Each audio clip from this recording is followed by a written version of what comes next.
Nestled in the heart of a lush rolling valley, Millbrook was the kind of town where everyone knew each other by name. With a population that barely exceeded 5,000, life moved at a leisurely pace, punctuated by the occasional farmer's market and community potluck. The streets were lined with quaint Victorian homes, their porches adorned with vibrant flower boxes that mirrored the cheerful demeanor of the townsfolk. It was a place where children could play unsupervised until dusk, and neighbors exchanged warm greetings as they strolled down the cobblestone sidewalks.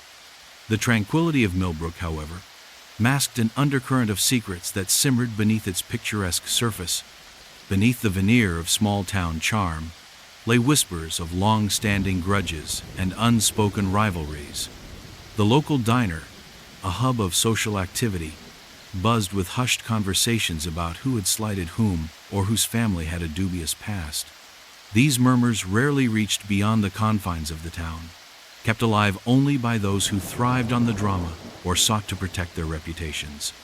In this seemingly idyllic setting, the stage was set for a crime that would shatter the illusion of peace and expose the darker facets of human nature. The isolation of Millbrook, both geographical and social, created a perfect storm where tensions could brew unchecked and grievances could fester. As the sun set over the horizon, casting long shadows across the quiet streets, few could foresee how profoundly the next few days would alter the fabric of their lives. The town's serene facade was about to be peeled back, revealing the intricate web of relationships and resentments that defined its true character. Emma Carter was the kind of woman who seemed to embody the spirit of Millbrook. At 32, she was well-liked by nearly everyone who crossed her path. Her warm smile and easygoing nature made her a fixture in the community. Emma worked as a librarian at the Millbrook Public Library, a role that suited her love for books and her knack for connecting with people. She often stayed late after hours, organizing book clubs and hosting storytime sessions for children, activities that endeared her to parents and kids alike. Beyond her professional life, Emma was known for her kindness. She baked cookies for new neighbors, volunteered at the local animal shelter, and always had a listening ear for anyone in need. Yet, despite her outwardly contented life, Emma carried burdens that few in Millbrook truly understood. Her marriage to Daniel Carter, a local contractor, had been strained for years. Friends whispered about heated arguments behind closed doors, though Emma never aired her grievances publicly. She confided in only a handful of close friends that Daniel's controlling behavior had grown increasingly suffocating. He monitored her movements, questioned her friendships, and belittled her aspirations outside their home. Despite her attempts to salvage the relationship through counseling, Emma had recently begun considering separation, a decision she feared might escalate Daniel's volatile temper. Adding to her struggles, Emma had also become entangled in a bitter feud with the Thompson family, prominent landowners whose property bordered hers. The dispute centered around a narrow strip of land that both parties claimed as their own, a conflict that had simmered for years but intensified when Emma refused to sell her property to them. The Thompsons, known for their influence and sharp tongues, had retaliated by spreading rumors about Emma in town, painting her as greedy and unreasonable. Though she tried to remain composed, the tension weighed heavily on her, isolating her from some in the community who believed the gossip. On the evening of the 14th of October, Emma's life came to a tragic end. She was found unconscious in her kitchen by her neighbor Sarah, who had stopped by to borrow a recipe. Emergency responders arrived quickly, but it was too late. Emma had succumbed to blunt force trauma. The scene was chaotic, with overturned furniture and shattered glass scattered across the floor, suggesting a violent struggle. Blood spatter patterns indicated that the attack had occurred near the dining table, where Emma had likely been preparing dinner. Her phone lay inches from her hand, its screen cracked as if she had tried to call for help before collapsing. As news of Emma's death spread through Millbrook, shock rippled through the town. Neighbors gathered on her front lawn, their faces pale with disbelief. For many, the image of Emma, cheerful, dependable, and deeply rooted in the community, was incongruous with the violence that had claimed her life. But as investigators began piecing together the events of that night, it became clear that Emma's murder was not a random act. Someone had targeted her, and the answers lay buried within the tangled web of relationships, rivalries, and secrets that defined life in Millbrook. The investigation into Emma Carter's murder was spearheaded by Detective Laura Hayes, a seasoned investigator known for her meticulous attention to detail and unyielding determination. From the moment she stepped onto the crime scene, Hayes recognized that this case would demand every ounce of her expertise. The initial sweep of Emma's home revealed several critical pieces of evidence that painted a chilling picture of what had transpired. Among the most telling discoveries was a blood-stained hammer found discarded in the backyard, its wooden handle bearing faint traces of skin and fibers. Forensic analysis confirmed that the blood matched Emma's DNA, while the fibers matched the material of gloves commonly used in construction work, a detail that immediately drew suspicion toward Daniel Carter, given his profession. Hayes also noted signs of forced entry at the back door, though the lock appeared to have been tampered with rather than broken outright.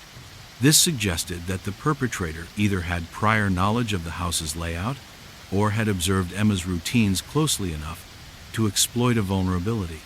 Inside, the disarray of the kitchen pointed to a struggle, but there were no indications of a robbery. Valuable items, including Emma's laptop and jewelry, remained untouched, reinforcing the theory that the motive was personal rather than financial. Interviews with Emma's neighbors yielded conflicting accounts. While some described hearing raised voices earlier that evening, others reported nothing unusual. One neighbor, however, mentioned seeing a dark sedan parked near Emma's driveway around the time of the murder. Although the car sped away before they could note the license plate, the description matched a vehicle owned by the Thompson family. This revelation added another layer of complexity to the case, as tensions between Emma and the Thompsons had been well documented. Detective Hayes meticulously cross-referenced these details with Emma's personal life, uncovering a trove of potential motives. Her strained marriage to Daniel emerged as a focal point. Friends recounted instances where Daniel had exhibited possessive and aggressive behavior, particularly when Emma discussed leaving him. Phone records revealed multiple calls between Daniel and Emma on the day of her death, some lasting mere seconds and ending abruptly. When questioned, Daniel claimed these calls were attempts to reconcile, but his evasive responses and inconsistent alibi raised red flags. Meanwhile, the Thompson family denied any involvement, though their hostility toward Emma was undeniable. Emails obtained through a warrant showed heated exchanges between Emma and Mr. Thompson, with threats thinly veiled beneath formal language. One email, sent just days before the murder, read, "You'll regret crossing us, Emma. Some battles aren't worth winning." While circumstantial, such communications hinted at a premeditated intent to harm. As Hayes pieced together the timeline of events, one fact became glaringly clear.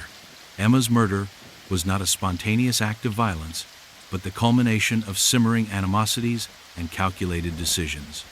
The challenge now lay in determining which thread of resentment had unraveled first, and who among the suspects had crossed the line from anger to action. As Detective Hayes delved deeper into the investigation, 3 individuals emerged as central figures in the shadowy narrative surrounding Emma Carter's murder. Each brought their own motivations, opportunities, and peculiar behaviors to the forefront, complicating the already intricate puzzle. First among them was Daniel Carter, Emma's estranged husband. His volatile temper and history of controlling behavior cast a long shadow over his alibi. On the night of the murder, Daniel claimed he had been working late on a construction site 20 miles away. However, inconsistencies in his story began to surface during follow-up interviews. Workers at the site corroborated his presence earlier in the evening but noted that he left abruptly around 7:30 p.m., citing a family emergency. Surveillance footage from a nearby gas station placed his truck within 5 miles of Emma's home shortly thereafter. Moreover, forensic analysis of the blood-stained hammer uncovered traces of Daniel's DNA on the handle, though he insisted he had last used the tool weeks prior during a home repair project. His erratic demeanor during questioning further fueled suspicions, as he alternated between defensive outbursts and tearful pleas of innocence. Equally enigmatic were the Thompsons, whose feud with Emma over the disputed land had escalated into open hostility. Mr. Richard Thompson, the patriarch of the family, initially dismissed any connection to the crime, dismissing the emails as mere negotiation tactics. Yet, his son, Matthew Thompson, presented a more troubling profile. A troubled young man with a history of reckless behavior, Matthew had been seen driving the family's dark sedan, the same model spotted near Emma's home, on the night of the murder. Witnesses reported overhearing him bragging at a local bar about teaching Emma a lesson just days before her death. When confronted, Matthew claimed he had merely been venting frustration, but admitted to driving past Emma's house that evening. His vague explanation that he was just checking things out failed to dispel doubts about his involvement. Finally, there was Sarah Miller, Emma's neighbor and the person who discovered her body.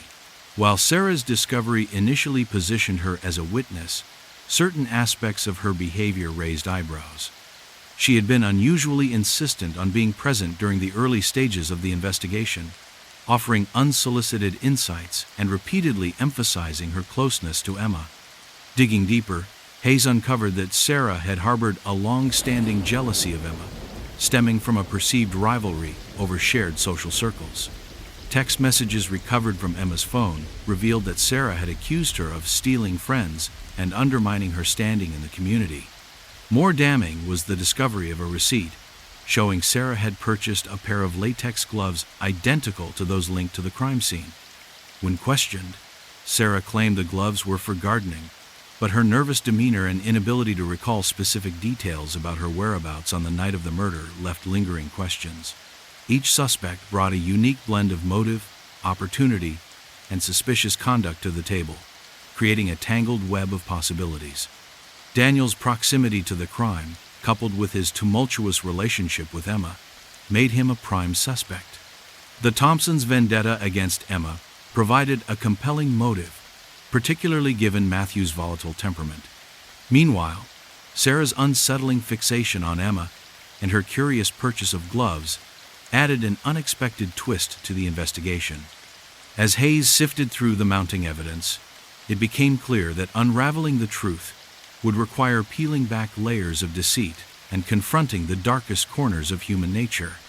The breakthrough in Emma Carter's murder investigation came unexpectedly during a routine forensic review of the blood-stained hammer.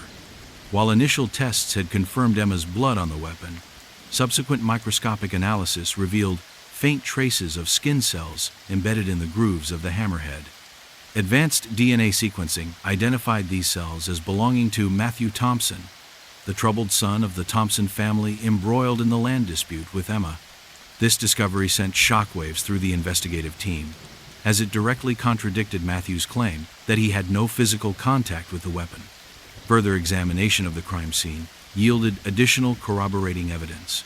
Investigators revisited the shattered glass fragments scattered across Emma's kitchen floor and discovered a partial fingerprint on one shard. Enhanced imaging techniques matched the print to Matthew, placing him squarely at the scene of the crime. This finding aligned with witness reports of the dark sedan seen fleeing the area, which surveillance footage later confirmed belonged to the Thompson family. Matthew's earlier admission of driving past Emma's house suddenly took on a sinister undertone, transforming what he had dismissed as curiosity into a calculated act of surveillance. Digital forensics played a pivotal role in solidifying the case against Matthew. A search of his phone uncovered deleted text messages exchanged with his father, Richard Thompson, in the days leading up to the murder. In one chilling exchange, Matthew wrote, "I can handle Emma once and for all. Just give me the go-ahead." Richard's cryptic response, "Do what you must, but don't leave a trail," suggested tacit approval of the plan. Though Richard attempted to distance himself by claiming ignorance of his son's intentions, the messages painted a damning picture of collusion. The final piece of the puzzle emerged during a re-examination of Emma's phone records. Investigators noticed a series of missed calls from an unknown number in the minutes leading up to her death. Tracing the number led them to a prepaid burner phone registered under a fake name. Surveillance footage from the store where the phone was purchased captured Matthew making the transaction, tying him even more conclusively to the crime. Armed with this overwhelming body of evidence, Detective Hayes moved swiftly to secure a warrant for Matthew's arrest.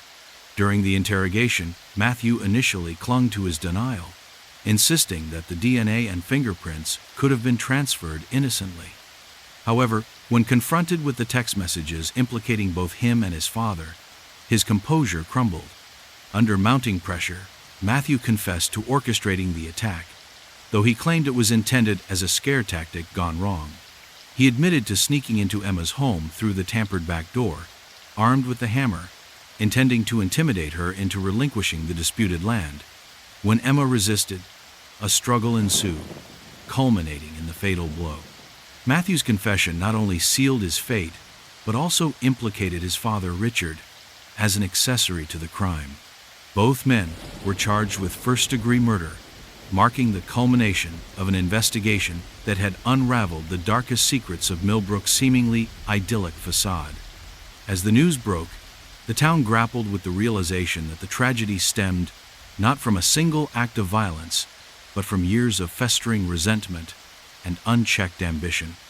The trial of Matthew and Richard Thompson gripped Millbrook with an intensity that few could have anticipated. Held in the county courthouse, the proceedings unfolded over 6 weeks, drawing spectators from across the region.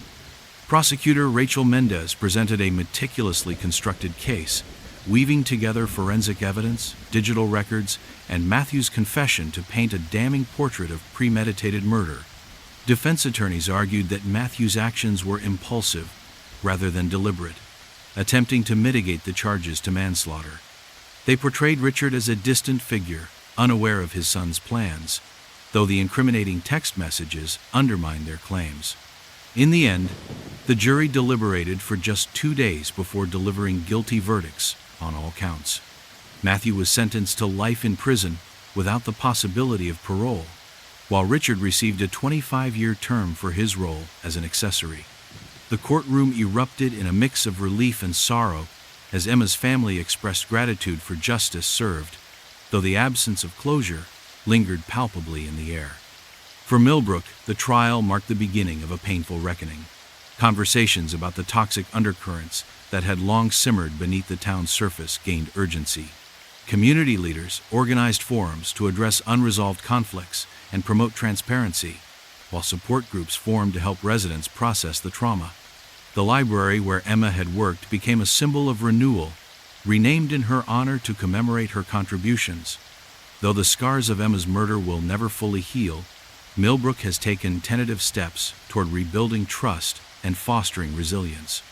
Her legacy serves as a poignant reminder of the fragility of peace and the enduring power of accountability.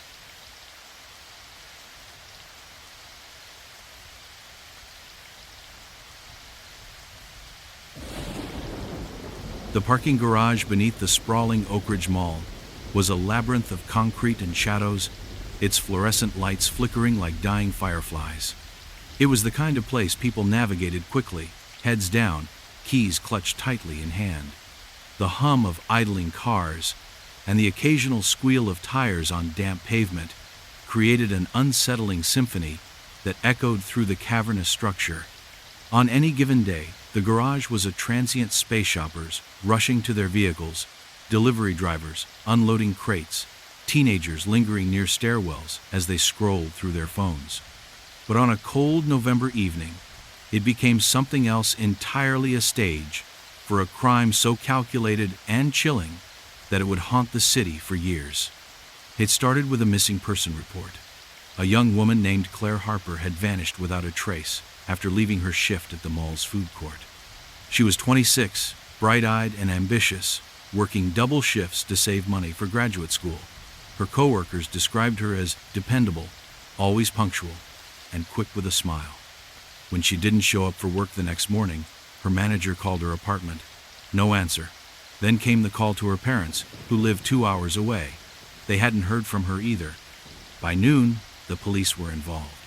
Detective Marcus Hale arrived at the scene within hours. He was a seasoned investigator with a reputation for solving cases others deemed unsolvable. His sharp eyes scanned the area as he listened to the initial reports. Security footage showed Claire walking toward the parking garage around 10:15 p.m., her purse slung over one shoulder, her phone tucked into her coat pocket. She moved confidently, unaware of what awaited her.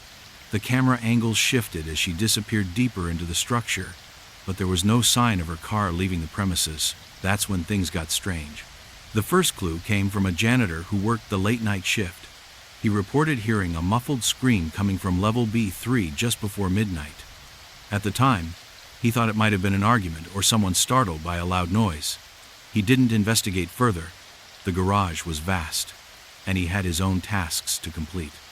But now, standing in front of Detective Hale, the man looked uneasy, wringing his hands as if trying to scrub away guilt. "I should have checked," he muttered under his breath. "I should have done something." Hale nodded, jotting notes in his worn leather notebook. He knew better than to judge too harshly. Hindsight was a cruel lens. Still, the janitor's account added weight to the growing suspicion that Claire hadn't simply wandered off. Something or someone had stopped her. As the investigation unfolded, details began to emerge that painted a disturbing picture. Witnesses came forward, piecemeal, each offering fragments of information that seemed disconnected until Hale pieced them together. A couple leaving the movie theater recalled seeing a man pacing near the elevator bank on level B3. He was tall, wearing a dark hoodie pulled low over his face. They remembered him because he seemed out of place, not shopping or heading to his car, just standing there, watching. Another witness, a security guard making rounds, noticed a white van parked in a far corner of the lot. Its rear doors were slightly ajar, and the interior light glowed faintly. He approached cautiously but found nothing amiss. The van was empty, its plates obscured by mud. He jotted down the partial plate number before moving on, thinking little of it at the time. Meanwhile, forensic teams combed the garage for evidence. Tire marks led them to a secluded section where the van had likely been parked. Soil samples revealed traces of oil and brake fluid consistent with older model vehicles. More significantly, they discovered a single strand of hair caught in a crack in the pavement nearby. DNA testing matched it to Claire Harper. It wasn't enough to confirm foul play outright, but it placed her exactly where the witnesses said she'd gone missing. Then came the surveillance footage. Grainy and poorly lit, it captured snippets of activity in the hours surrounding Claire's disappearance. One clip showed her entering the stairwell leading to level B3. Another revealed the hooded figure following close behind. The timing was precise, too precise to be coincidence, yet the man never reappeared on camera. Instead, the feed cut out abruptly, as though someone had tampered with the system. Technicians determined that the outage lasted exactly 7 minutes, during which all cameras on level B3 went dark. When the footage resumed, Claire was gone. The van became the focal point of the investigation. Detectives canvassed local businesses and residents, searching for anyone who might recognize the vehicle. Tips poured in, some credible, others wild goose chases. One lead stood out, a mechanic who claimed to have serviced a similar van earlier that week. The owner, he said, was a middle-aged man named Victor Langston. Langston ran a small cleaning company that contracted with several downtown office buildings. He was known for being meticulous, almost obsessive about his work. Neighbors described him as quiet, keeping mostly to himself. Nothing about him raised red flags until detectives dug deeper. Langston's financial records told a different story. Over the past year, he'd made multiple cash withdrawals, totaling tens of thousands of dollars. There were also receipts for tools and equipment unrelated to his business: duct tape, industrial strength rope, even a portable generator. Most damning was a receipt for a prepaid cell phone purchased days before Claire's disappearance. Phone records linked the device to texts sent to an unknown number, arranging a meeting at the mall's parking garage. The messages were brief, cryptic, but undeniably incriminating. When officers raided Langston's home, they found more than they expected.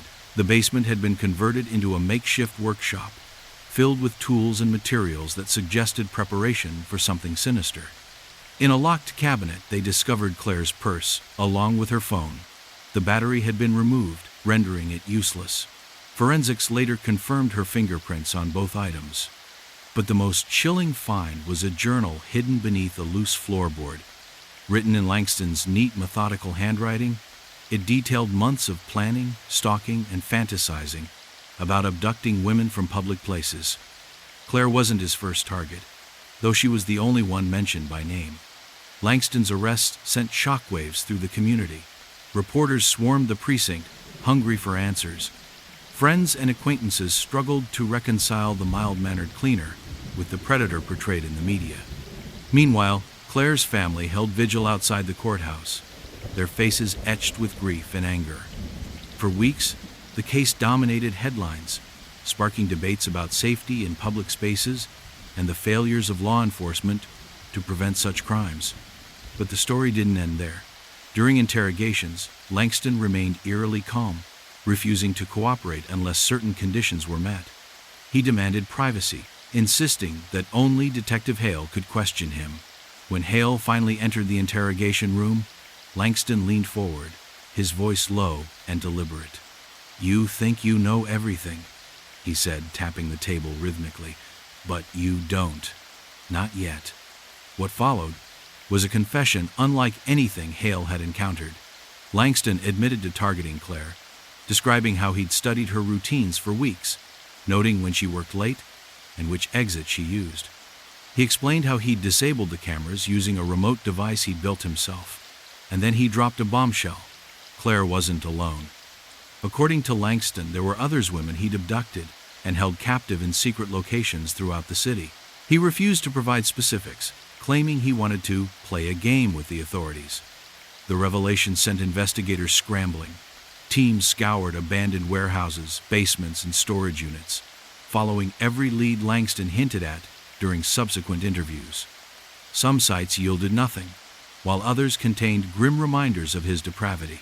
Scraps of fabric, strands of hair, personal belongings belonging to victims whose names they couldn't yet identify. Each discovery deepened the sense of dread hanging over the city. One breakthrough came unexpectedly. While reviewing old missing persons cases, a detective noticed a pattern.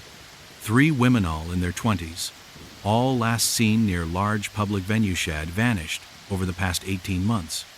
Their disappearances had been attributed to runaways or accidents, but now, in light of Langston's confession, those assumptions felt hollow. DNA evidence recovered from the hidden locations matched 2 of the women. The third remained unidentified, her fate still unknown. Public outrage reached a fever pitch as details emerged. Vigils were held, petitions circulated, and demands for accountability grew louder. Critics pointed fingers at systemic failures, questioning why Langston's behavior hadn't raised alarms sooner. Others focused on the broader implications, calling for increased security measures in public spaces and better resources for vulnerable populations. In court, Langston showed no remorse. He smirked during testimony, occasionally interrupting to correct minor inaccuracies in the prosecution's narrative. His defense team argued diminished capacity, citing a history of mental illness, but the jury wasn't swayed. After deliberating for less than a day, they returned a guilty verdict on multiple counts of kidnapping, assault, and murder. The judge sentenced him to life without parole, plus additional years for each victim identified. Yet closure proved elusive. Despite exhaustive efforts, not all of Langston's victims were accounted for. Families clung to hope, praying for answers that might never come. Meanwhile, the city grappled with the aftermath. The parking garage where Claire disappeared underwent renovations, its dim corners replaced with brighter lighting and additional cameras. Signs warning of increased patrols dotted the walls, a reminder of the tragedy that had unfolded there. For Detective Hale, the case lingered like a shadow. He kept a photo of Claire pinned to his bulletin board, a silent promise to keep searching for the truth. Late at night, when the station was quiet, he'd review the files, looking for connections he might have missed. Sometimes, he wondered if Langston's cryptic comments hinted at accomplices, individuals who had helped him evade detection for so long. Other times, he feared there were still victims waiting to be found, trapped in silence. The parking garage reopened eventually, its sterile new design doing little to erase the memories of what had happened. Shoppers returned, their footsteps echoing against freshly painted walls. Life moved on, as it always does. But for those who knew the full story, the space carried an invisible weight, a reminder that evil can hide in plain sight, lurking in the cracks of everyday life, waiting for the perfect moment to strike.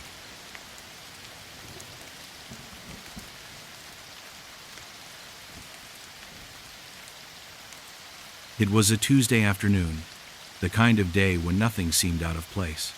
The air carried the faint hum of fluorescent lights and the distant echo of footsteps on polished tile. Shoppers moved through the aisles with purpose, their carts rattling softly as they navigated the labyrinthine layout of Crestwood Plaza grocery store. It wasn't particularly large or small, just an ordinary supermarket in a suburban strip mall, one that had been there long enough to feel familiar but not so old it felt neglected.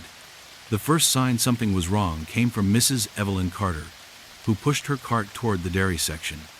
She paused by the yogurt display, frowning at the empty shelf where her favorite brand should have been.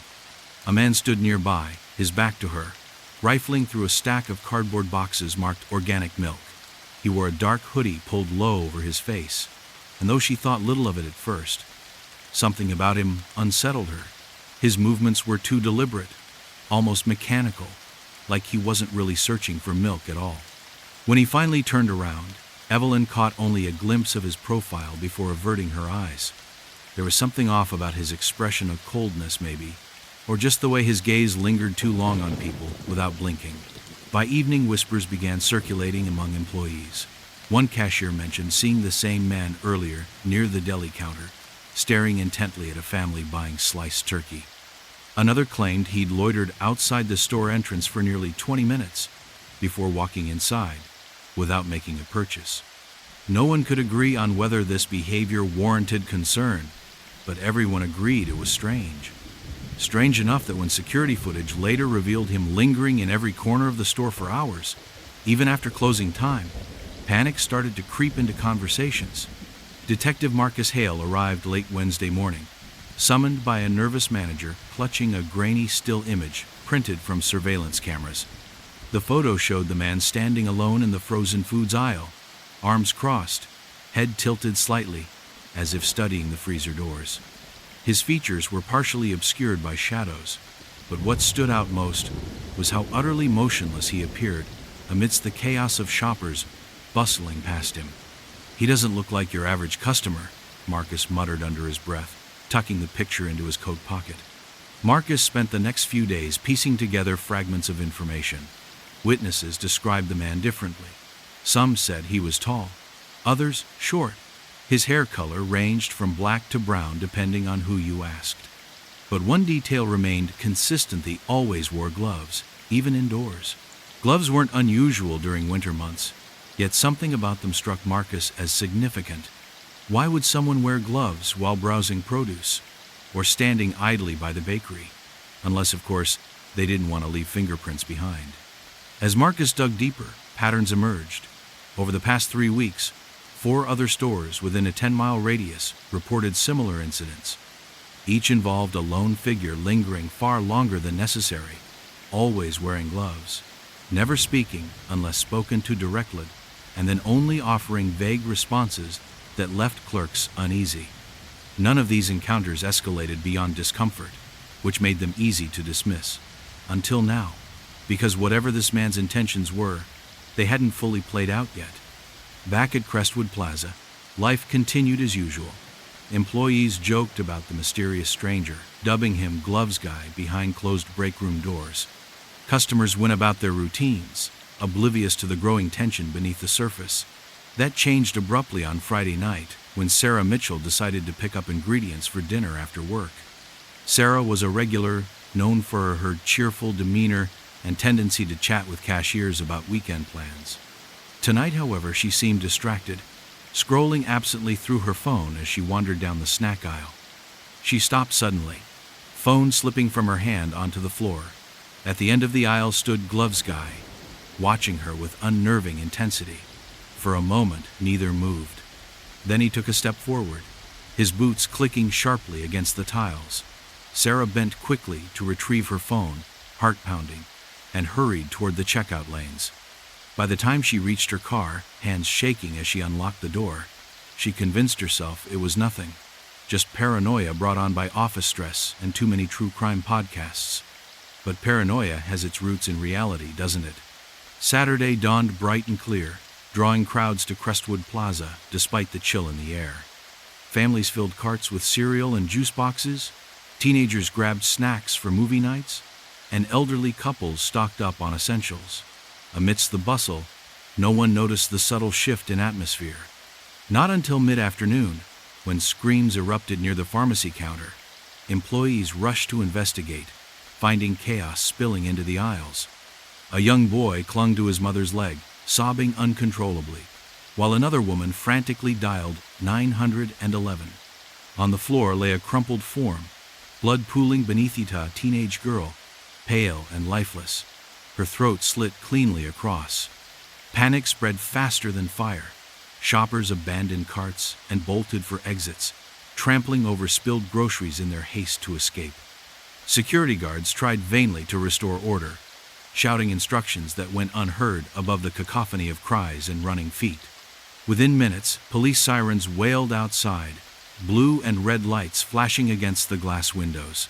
Detective Marcus Hale stepped through the doors moments later, greeted by the grim tableau awaiting him. Officers cordoned off the area, snapping photos and collecting evidence, while paramedics worked futilely to revive the victim. Her identity wouldn't be confirmed until much later. Emily Dawson, 17 years old, beloved daughter and honor roll student. What haunted Marcus most wasn't the brutality of the act itself, it was the precision. Whoever wielded the blade knew exactly what they were doing. And based on witness accounts, it happened so quickly, no one saw anything concrete. Except for one thing. One chilling detail repeated by multiple bystanders. The killer wore gloves. Over the following days, media coverage exploded. Headlines screamed warnings about a potential serial killer targeting public spaces. Parents kept children close. Businesses tightened security measures. And grocery stores across the region posted signs reminding customers to report suspicious activity. Yet despite the heightened vigilance, no leads materialized. Surveillance footage offered little clarity, capturing only fleeting glimpses of shadowy figures blending seamlessly into crowds. Even eyewitness descriptions proved unreliable, muddled by fear and adrenaline. Then came Monday, and with it, another body, this time at Ridgewood Stadium, home to local high school football games and community events. Cleanup crews discovered the victim early in the morning, slumped against bleachers still damp from overnight rain. Like Emily, he bore a single fatal wound, quick, efficient, devoid of hesitation. Unlike Emily, however, this victim wasn't random. His name was Daniel Reyes, a janitor employed part-time by the stadium. According to coworkers, Daniel often stayed late to finish cleaning duties, preferring solitude to rush hour traffic. Whether coincidence or calculation, his isolation made him vulnerable. Once again, the killer vanished without a trace. Once again, gloves became the sole clue linking both murders. Frustration mounted within law enforcement circles. Task forces formed, resources pooled, theories debated endlessly, but progress remained elusive. Detectives scoured backgrounds, cross-referenced alibis, and analyzed behavioral profiles, hoping to uncover motive. Nothing clicked. Whoever this person was, they operated with chilling discipline, leaving behind only silence and death. Meanwhile, public anxiety reached fever pitch. Social media buzzed with speculation, conspiracy theories, and pleas for safety. Local news stations aired round-the-clock coverage, dissecting every aspect of the case. Some called for increased police presence in public areas. Others demanded stricter gun laws or mental health screenings. Fear seeped into daily life, altering habits and routines. People avoided crowded places, opting instead for online shopping or curbside pickups. Schools implemented lockdown drills, teaching students how to barricade classroom doors. Restaurants installed additional cameras. Parking garages hired extra patrols. Every corner of society braced for impact, waiting breathlessly for the next shoe to drop. Wednesday evening found Detective Marcus Hale sitting alone in his dimly lit office, poring over case files strewn haphazardly across his desk. Coffee cups accumulated like trophies, testament to countless sleepless nights spent chasing ghosts. He rubbed tired eyes, trying desperately to connect dots that refused alignment. Something nagged at him, gnawing persistently at the edges of consciousness. Something important, but what? His phone buzzed insistently, breaking concentration. Caller ID flashed unknown number. With a sigh, he answered. Hale. Silence greeted him initially, followed by faint static. Then, barely audible, a voice whispered, "You'll never catch me." Before Marcus could respond, the line went dead. Heart racing, he immediately traced the call, discovering it originated from a payphone located mere blocks away from Crestwood Plaza. Coincidence? Or taunt? Within minutes, officers swarmed the area, scouring streets and alleys for any sign of the caller. They found nothing except discarded wrappers and cigarette butts. Back at headquarters, forensic teams pored over recordings, isolating background noises captured during the brief exchange. Traffic sounds suggested proximity to busy intersections. Distant chatter hinted at pedestrian, heavy zones. Slowly, painstakingly, pieces fell into place. The payphone sat adjacent to a popular fast food restaurant chain, a bustling hub, frequented by locals and tourists alike. Thursday dawned gray and drizzly, casting gloomy shadows over city streets. Inside the restaurant, patrons huddled over steaming cups of coffee, seeking refuge from biting winds. Employees hustled between tables, balancing trays laden with burgers and fries. Among them, unnoticed, moved Gloves Guy. Today, he wore a baseball cap pulled low, obscuring his face further. To casual observers, he blended perfectly into surroundings teeming with anonymity. Only those paying close attention might note peculiarities: the rigid posture, the calculated glances, the gloved hands gripping menus tighter than necessary. At precisely noon, chaos erupted once more.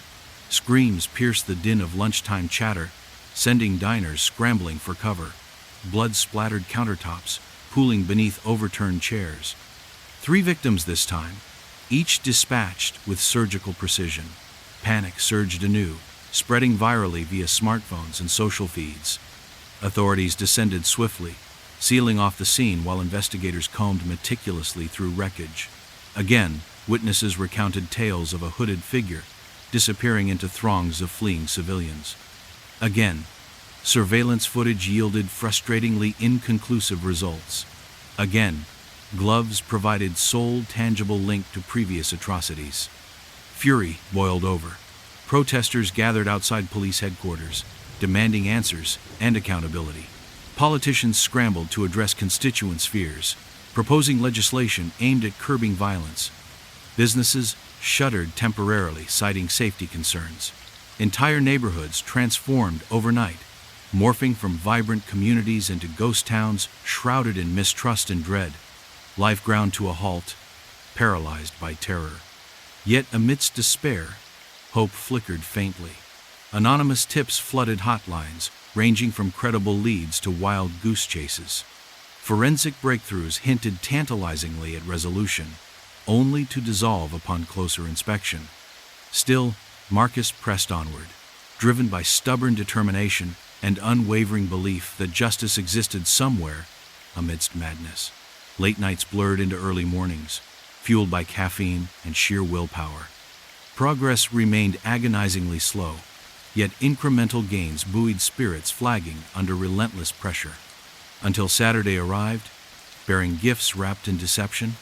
A package landed unexpectedly on Marcus's doorstep shortly after sunrise. Unmarked, unassuming, containing nothing more than a USB drive nestled snugly within bubble wrap. Curiosity outweighed caution, prompting him to plug device into laptop. Files loaded automatically, revealing video clips recorded covertly throughout various locations associated with prior crimes. In each clip, Gloves Guy appeared prominently, executing tasks mundane yet sinisterly, arranging merchandise, adjusting lighting fixtures, observing unsuspecting victims with detached fascination. Most damningly, final segment showcased actual murders, unfolding frame by frame, accompanied by chilling narration delivered in distorted voice. "This is art," declared disembodied speaker. "Creation born of necessity. Society breeds monsters, detective. I merely harvest fruit ripe for picking." Revulsion surged alongside realization. Motive crystallized starkly against backdrop of carnage, documented meticulously. Artistry masked depravity, elevating slaughter to performance-worthy admiration rather than condemnation. Understanding dawned belatedly, illuminating path forward fraught perilous uncertainty. Armed with newfound insight, Marcus coordinated efforts nationwide, enlisting assistance agencies, specializing behavioral analysis profiling. Patterns identified previously coalesced meaningfully, painting portrait predator operating methodically, deliberately. Psychological evaluations predicted escalation imminent unless intervention occurred swiftly. Time ticked mercilessly, counting down inevitable confrontation looming inevitably ahead. Sunday evening descended quietly, cloaked deceptive calm preceding storm. Across town, unsuspecting citizens resumed tentative normalcy, venturing cautiously forth armed knowledge danger lurking omnipresently. Meanwhile, task force assembled strategically, deploying assets strategically positioned to intercept anticipated attack. Communication channels buzzed incessantly, relaying updates real-time, ensure coordination, seamless execution, flawless. Midnight approached stealthily, shrouding world darkness, impenetrable, save artificial illumination, casting eerie glow, urban landscapes.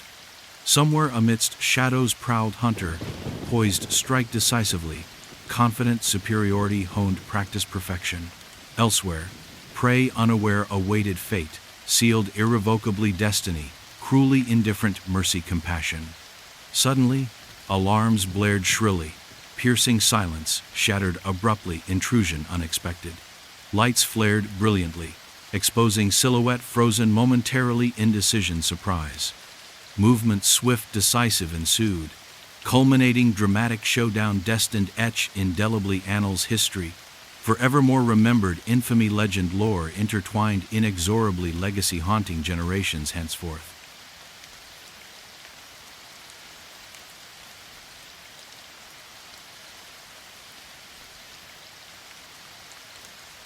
The morning sun filtered weakly through the smudged glass windows of the Ridgewood Mall parking garage, casting long shadows across the concrete floors. It was a Tuesday, and the usual hum of activity had already begun, shoppers loading groceries into trunks, employees rushing to their shifts, delivery trucks idling as workers unloaded crates. The garage wasn't particularly large or small, just another utilitarian structure designed to serve its purpose without much thought for aesthetics. Its gray walls were streaked with years of grime, and the fluorescent lights buzzed faintly overhead, some flickering intermittently like restless ghosts. It started with a missing car. A young woman named Claire Bennett reported her vehicle stolen late Monday night after leaving her shift at a nearby cafe. She'd parked on level 3, near the elevator bank, and when she returned from work around midnight, it was gone. At first, no one paid much attention. Car thefts weren't uncommon in urban areas, especially in garages where security cameras often malfunctioned or were angled poorly. But then came the note. Claire found it tucked under the windshield wiper of a stranger's car, parked in the same spot where hers had been. Written in blocky, uneven handwriting, it read, "Your keys are safe, don't worry." The message was cryptic enough to raise eyebrows, but not alarming enough to warrant immediate concern. Still, something about it felt off, too deliberate, too calculated. When Claire handed the note to mall security, they dismissed it as a prank, though one guard later admitted he couldn't shake the feeling that there was more to it. By Wednesday afternoon, rumors began circulating among employees who worked in the shops below. A janitor claimed he'd seen someone wandering the upper levels late at night, carrying what looked like a toolbox. Another employee mentioned hearing strange noises coming from the stairwell, a metallic scraping sound, followed by muffled footsteps. No one could confirm anything definitive, but unease rippled through the staff. That evening, a maintenance worker named Greg stumbled upon something that made his blood run cold. On level 5, tucked into a corner behind a stack of discarded pallets, he discovered a collection of car keys, dozens of them, all neatly arranged in rows on a makeshift table constructed from scrap wood. Some still bore keychains with logos from local businesses or faded photos of smiling families. Others were plain, unmarked, their origins unknown. Greg called security immediately, and within minutes, officers arrived to investigate. They cordoned off the area and began cataloging the keys, trying to match them to vehicles registered in the garage. What they found, or rather, didn't find, was chilling. None of the cars belonging to those keys were currently parked in the garage. Not a single one. It was as if someone had been systematically collecting them over time, waiting for... what? No one could say for sure, but the discovery sent shockwaves through the community. Local news outlets picked up the story, dubbing the perpetrator the key keeper, and speculation ran rampant. Was this some kind of bizarre hobby, a precursor to something more sinister, or simply an elaborate prank meant to unsettle? Detective Elena Ruiz arrived Thursday morning, summoned by mall management desperate for answers. Tall and sharp-eyed, with a reputation for solving cases others deemed unsolvable, she moved through the scene with practiced efficiency. Her gaze swept over the pile of keys, lingering briefly before shifting to the surrounding area. Something about the setup struck her as oddly deliberate. Whoever had left these keys hadn't done so carelessly. They wanted them to be found. Why else arrange them so meticulously? And why leave them here, in such a public yet overlooked space? As Elena sifted through evidence, patterns began to emerge. Interviews with witnesses revealed a recurring figure described only vaguely: tall, wearing dark clothing, always moving quickly. Security footage showed glimpses of someone matching that description entering and exiting the garage at odd hours, sometimes carrying bags or boxes whose contents couldn't be determined. Most disturbingly, none of the footage captured any interaction between this person and the vehicles themselves. How then had they obtained the keys? Were they picking locks? Using some kind of device to clone them? Or was there another explanation entirely? Elena spent hours reviewing surveillance tapes, pausing and rewinding until her eyes burned. Finally, she spotted a man standing near a sedan, reaching into the driver's side window. He wore gloves, even indoors, which seemed unusual given the mild weather. His movements were fluid, almost mechanical, as if he'd done this countless times before. When he pulled his hand back out, he held a set of keys. Then, just as suddenly, he disappeared from view, swallowed by shadows. That night, Elena sat in her car outside the garage, staring up at the looming structure. Something nagged at her, tugging at the edges of her thoughts. Gloves, keys, cars. There was a connection here, she was certain of it, but it eluded her grasp like smoke slipping through fingers. She decided to take a walk inside, hoping proximity might spark insight. The air smelled faintly of oil and exhaust, mingled with the dampness of concrete. As she climbed the stairs to level 5, her footsteps echoed hollowly, each step amplifying the silence around her. And then she saw him. He stood near the edge of the level, silhouetted against the fading light streaming through the open walls. He turned slowly, as if sensing her presence, and for a moment, they locked eyes. His face was obscured by a hood, but she could see the glint of metal in his gloved hands. Without thinking, she shouted, "Stop!" He hesitated, just for a fraction of a second, before bolting toward the exit. Elena gave chase, her heart pounding as she navigated the maze-like corridors of the garage. She lost sight of him momentarily, but caught a flash of movement descending the stairs to level 4. By the time she reached the lower level, he was gone, vanished into thin air. Breathing heavily, Elena scanned the area, searching for clues. That's when she noticed the Kara's sleek black sedan parked haphazardly across 2 spaces. Its engine was running, and the passenger door hung slightly ajar. Approaching cautiously, she peered inside and froze. On the seat lay a map, marked with red circles around specific locations throughout the city. Beside it rested a journal, its pages filled with cramped handwriting detailing dates, times, and descriptions of various vehicles. Flipping through it, Elena realized she was looking at a log not just of stolen cars, but of people. Names, addresses, routines. Someone had been watching, studying, planning. Her stomach churned as realization dawned. This wasn't about the cars. They were bait, distractions meant to draw attention away from the real target, the drivers themselves. Friday brought chaos. News of the journal spread quickly, prompting widespread panic. People avoided the garage altogether, opting instead for street parking or public transit. Businesses suffered as foot traffic dwindled, and tempers flared among frustrated commuters stuck in gridlock. Meanwhile, law enforcement scrambled to piece together the fragments of information contained in the journal. Officers fanned out across the city, visiting addresses listed in hopes of preventing whatever catastrophe loomed on the horizon, but it was too late. At 7:42 p.m., dispatch received a call from a frantic woman claiming her husband had been abducted from their home. His name was Michael Torres, a software engineer who commuted daily to a tech firm downtown. According to the caller, masked intruders had broken in while she was cooking dinner, subdued her with chloroform, and dragged Michael away. Surveillance footage from a neighbor's Ring camera confirmed the account, showing 3 figures bundling a struggling man into the trunk of a car before speeding off. Within hours, another report came in. This time, the victim was a college student named Rachel Kim, last seen leaving campus earlier that day. Witnesses described seeing her arguing with a man in a hoodie near the library before both walked off together. Neither returned. Panic escalated as social media lit up with pleas for help. Hashtags trending nationwide as strangers shared stories of loved ones vanishing without explanation. Detective Ruiz worked tirelessly, coordinating efforts between departments and analyzing data nonstop. Patterns emerged slowly, painfully. All victims shared certain characteristics: young professionals, students, individuals with predictable schedules. Each abduction occurred within days of their car being targeted in the garage. And each incident bore the same signature: precision, efficiency, and absence of struggle beyond initial resistance. Saturday morning dawned bleak and gray, mirroring the mood gripping the city. Protesters gathered outside police headquarters, demanding action.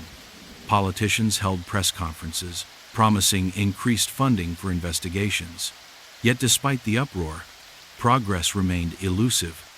The abductors operated with surgical precision, leaving behind no DNA, no fingerprints, no tangible evidence beyond the keys and the journal. Then came Sunday, and with it, a breakthrough. A patrol officer responding to a noise complaint in an industrial park stumbled upon a warehouse filled with vehicles, rows upon rows of cars, all stolen, all meticulously maintained. Inside each one, investigators found personal belongings belonging to the victims: wallets, phones, laptops, but no bodies, just empty seats and eerie silence. Back at headquarters, forensic teams pored over recovered items, piecing together digital trails left behind. Text messages, emails, browsing history saw painted portraits of lives interrupted violently. Among the data, however, lurked anomalies. Strange searches conducted on victims' devices, queries unrelated to their daily routines. Keywords like surveillance equipment, tracking devices, remote access. Someone had been monitoring them closely, learning their habits, exploiting vulnerabilities. Monday evening, Detective Ruiz received a package delivered anonymously to the precinct. Inside, she found a USB drive containing encrypted files. Decoding them required expertise, but once unlocked, they revealed video footage recorded covertly inside the victims' homes. Cameras hidden in lamps, smoke detectors, even picture frames. Every intimate moment captured, every private conversation documented. Alongside the videos lay instructions, written in the same blocky handwriting as the original note: "You're getting closer. Keep digging." Rage simmered beneath Elena's calm exterior. This wasn't random violence. It was calculated manipulation, designed to instill fear while maintaining control. Whoever orchestrated this knew exactly how to stay one step ahead, taunting authorities with breadcrumbs meant to mislead as much as inform. Tuesday brought devastation. At dawn, emergency services responded to reports of multiple explosions in residential neighborhoods scattered across the city. Firefighters battled flames consuming entire blocks, while paramedics treated survivors suffering burns and smoke inhalation. Amidst the wreckage, authorities discovered remnants of booby traps rigged to detonate remotely. Devices triggered via signals sent from miles away, ensuring maximum destruction with minimal risk to the perpetrators. Among the casualties were several of the missing persons. Their bodies recovered, charred beyond recognition, identified only through dental records. For families clinging to hope, the confirmation shattered worlds irreparably. Grief morphed into fury, directed squarely at law enforcement perceived powerless to prevent tragedy unfolding relentlessly. Public outcry reached fever pitch. Vigilante groups formed spontaneously, patrolling streets armed determination, protect communities abandoned officially. Riots erupted sporadically, escalating tensions boiling dangerously close eruption, catastrophic proportions. City officials imposed curfews unsuccessfully, quell unrest spiraling rapidly beyond containment. Feasible measures available, resources stretched thin breaking points, imminent collapse infrastructure, societal order teetering, precipice abyss, yawning ominously threatening engulf, entirety civilization consumed flames, chaos, despair. Yet amidst turmoil swirling vortex destruction, despair flickered resilient sparks, defiance, courage, humanity refusing surrender, darkness, overwhelming, encroaching, inexorably suffocating light, fading, dimly, flickering, valiantly persisting, stubbornly refusing.